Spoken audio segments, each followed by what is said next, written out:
Le sentiment est mitigé, je suis dégoûté. Les amis, le Barça concède le match nul à Mallorca 2-2. Aujourd'hui, j'ai un avis assez différent. D'une part, je pense que Xavi n'est pas responsable et de l'autre part, Xavi est aussi responsable. Mais on prend la première partie où ce sont les joueurs qui sont les responsables de cette défaite parce qu'en effet, on ne peut pas gagner tous les matchs. Et aujourd'hui, j'estime que Xavi a fait un bon choix de faire tourner parce que Xavi ne peut pas continuer tout le temps à aligner le même 11.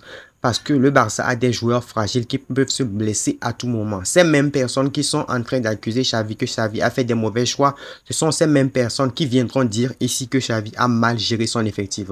Donc aujourd'hui, le 11 que le Barça a aligné, ce 11 est tout à fait capable de gifler Mallorca de 3 buts à 0. Parce que sur le papier, ces joueurs, j'estime que ces joueurs sont au niveau pour jouer à Mallorca. Donc aujourd'hui, c'est ce qui est le pire de l'histoire, c'est que le Barça ne joue pas mal. Le Barça joue bien avec un bon jeu collectif.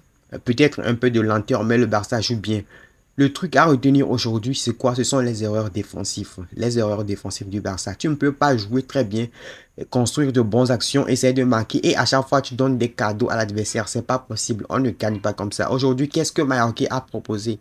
Concrètement, qu'est-ce que l'équipe de football de Mallorca a proposé aujourd'hui comme football? Rien du tout. Ils sont venus avec le Barça, les a donné des cadeaux, ils ont marqué, ils ont su saisir l'occasion, ils ont profité au passage pour agresser nos joueurs, ils ont profité pour jouer la montre. Donc aujourd'hui, le Barça perd 2 points gratuitement comme ça.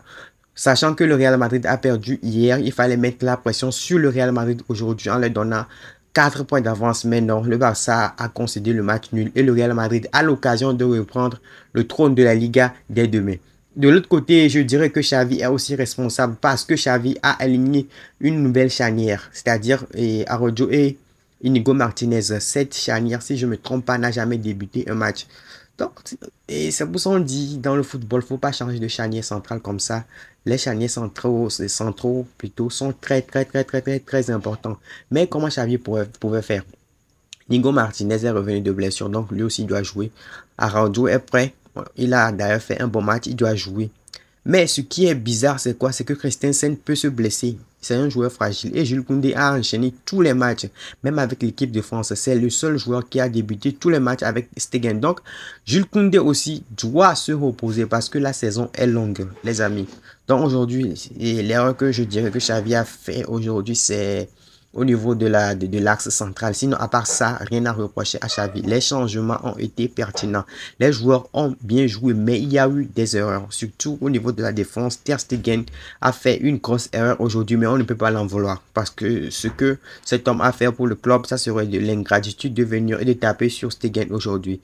Mais j'ai aussi un truc à ajouter parce que Inigo Martinez, c'est pas un défenseur qui sait relancer. Il ne faut pas qu'il force pour faire des relances parce qu'il n'a pas le niveau pour faire les relances. Il peut se contenter de passer le ballon à côté. Aujourd'hui, Gavi a fait une masterclass exceptionnelle, digne d'un numéro 6 du FC Barcelone, digne d'un 8 même. Il est partout au milieu. Il a fait tout le travail à la place de Romeo. Romeo, on a recruté Oriol Romeo pour l'impact physique qui peut nous offrir face à des blocs bas comme ça, face à des équipes comme Mallorca. Aujourd'hui, Oriol Romeo a été inexistant. Il a été inutile, il a été invisible, fantomatique aujourd'hui, il n'a servi à rien du tout. Je me pose des questions. Et à chaque fois qu'on sort Oriol Romeo, on fait rentrer un attaquant supplémentaire. Le bassin est plus dangereux. C'est pas un hasard. Il va falloir que Xavi revoie tout ça.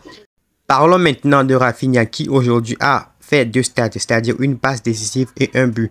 Mais Rafinha aujourd'hui a été vraiment l'homme décisif de ce match parce qu'après l'égalisation, après cette superbe frappe de Rafinha pour égaliser, Rafinha a manqué une action derrière et jusqu'à présent, je n'arrive toujours pas à digérer cette action parce que si Rafinha marquait ce face-à-face, ça faisait 2-1 et ce qu'on pourrait dire dans ce débrief serait différent. C'est un tout autre match. Je ne pense pas que Mallorca pourrait égaliser et marquer un troisième but parce que après avoir encaissé un but, les blocs bas souvent, ils avancent et ils prennent un troisième, un quatrième, c'est ainsi. Donc, Xavi et Rafinha, est-ce que je peux l'en vouloir? Je dirais oui, parce que des joueurs comme ça, qui sont un peu brouillons, tu ne sais pas si, quand ils vont toucher le ballon, ça sera une bonne chose ou une mauvaise chose. C'est pas serein pour un grand club comme le Barça, comme ça. Rafinha va falloir être régulier. Même dans un seul match, il n'est pas régulier. Il n'est pas du tout régulier. Après avoir marqué une superbe frappe comme ça, il se permet de rater un face-à-face, c'est pas possible. Parlons maintenant de l'action du péno. L'action du péno, c'est-à-dire l'action que Lamine Yamal a initiée quand il est rentré. Les amis, il y a péno matin, midi et soir selon moi. Les gens peuvent dire s'il n'y a pas péno ou pas. Selon moi, je pense qu'il y a péno. N'hésitez pas à me dire ce que vous en pensez dans les commentaires.